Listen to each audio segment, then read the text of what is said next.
LPG gas bookings పేరుతో కొత్త తరహా సైబర్ మోసాలు వెలుగులోకి వచ్చాయని కేంద్ర ప్రభుత్వం హెచ్చరించింది. గ్యాస్ బిల్ అప్డేట్ యాప్ వంటి హానికర ఫైల్స్ ని వాట్సాప్ ద్వారా పంపి వినియోగదారులను మోసం చేసే ప్రయత్నాలు జరుగుతున్నాయని గురువారం విడుదల చేసిన ప్రకటనలో తెలిపింది. ప్రజలు ఇలాంటి అనుమానాస్పద ఫైల్స్ ని డౌన్లోడ్ చేయకూడదని గవర్నమెంట్ ఆఫ్ ఇండియా సూచించింది. ఇలాంటి ఫైల్స్ ద్వారా సైబర్ నేరగాళ్లు వినియోగదారుల వ్యక్తిగత సమాచారం, బ్యాంక్ ఖాతా వివరాలను దొంగిలించే ప్రమాదం ఉందని అధికారులు తెలిపారు. గ్యాస్ బుకింగ్స్ కోసం కేవలం అధికారిక ప్లాట్ఫామ్స్ ని మాత్రమే వినియోగించాలని ప్రజలకు విజ్ఞప్తి చేశారు.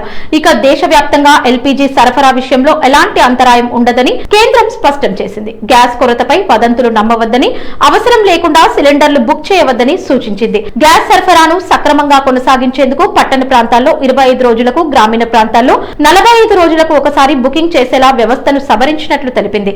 అదేవిధంగా గ్యాస్ పై ఒత్తిడి తగ్గించేందుకు కిరోసిన్, బొగ్గు వంటి ప్రత్యామ్నాయ ఇంధనాలను అందుబాటులో ఉంచుతున్నట్లు వెల్లడించింది. కొత్త పీఎన్జీ కనెక్షన్లు ప్రోత్సహించాలని రాష్ట్రాలకు సూచించింది. మొత్తంగా గ్యాస్ సరఫరా విషయంలో ఆందోళన అవసరం లేదని చెప్పడంతో పాటు సైబర్ మోసాల పట్ల అప్రమత్తంగా ఉండాలని కేంద్ర ప్రభుత్వం ప్రజలను కోరింది.